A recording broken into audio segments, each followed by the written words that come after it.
On ne lit plus les provinciales, mais on lit certainement les pensées.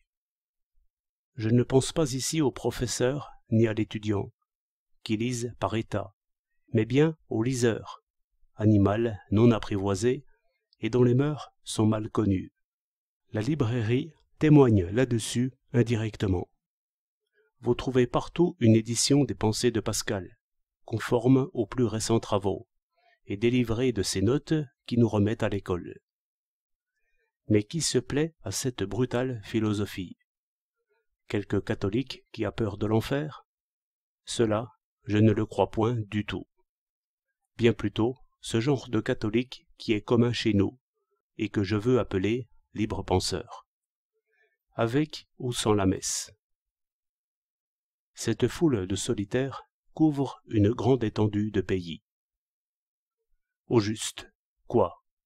Une pensée intrépide, un mépris assuré de toutes les importances, un jugement dernier sur tout, où les rois sont aussi nus qu'à leur naissance. Le jésuite ne souffre point cette manière, et il est plaisant d'apercevoir que la querelle des provinciales, que l'on croit oubliée, revient par le dessous.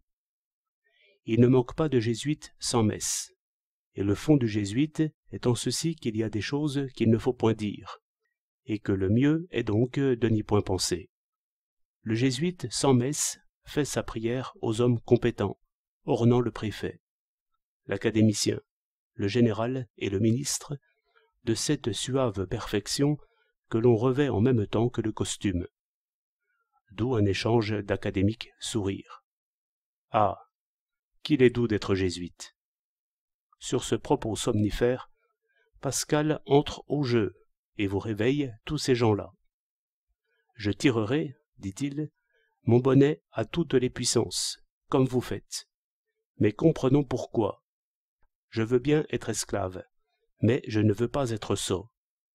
Il faut un médecin pour mourir, et si je ne choisis pas de médecin à diplôme, me voilà livré aux guérisseurs et sorciers, qui se battront autour de ma carcasse.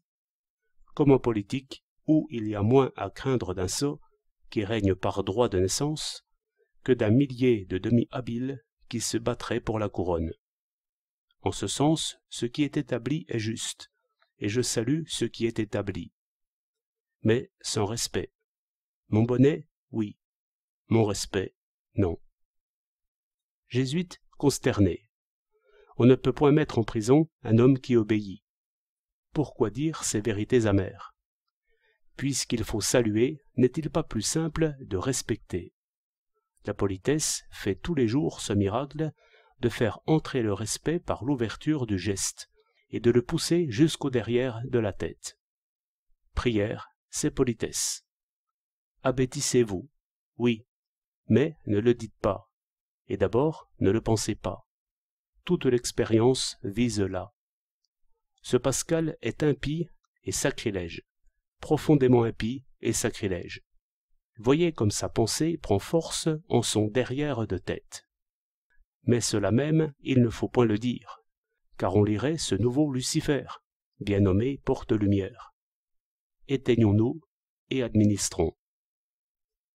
J'ai rencontré de ces demi-jésuites qui pensent encore trop, et qui veulent, pour le roi accusé, plaider la sottise. C'est un pauvre homme, vanité seulement. Que voulez-vous qu'il ait fait? Mais, mon cher demi-jésuite, il ne faut pas le dire, car aucun homme ne s'arrange d'une moitié de pensée. Et lui, aussitôt, travaille à s'éteindre, et cherche le jeu de cartes. Cette lâcheté est le seul mal humain peut-être. J'aime ces prolétaires qui veulent donner aux choses leur vrai nom. Remarquez qu'il y a des jésuites par là aussi, et surtout un bon nombre de demi-jésuites qui voudraient s'enfermer en leur demi-pensée. Mais, qui pensent seulement une chose, ils pensent tout. Et quant aux extrêmes jugeurs, on ne m'ôtera point de l'esprit qu'ils seraient invincibles, s'ils prenaient le parti d'obéir. Au lieu qu'en la révolte, je vois revenir l'ordre invincible, et le chapeau sur un bâton qu'il faut adorer. Nous tournons sur place, et Pascal est loin en avant.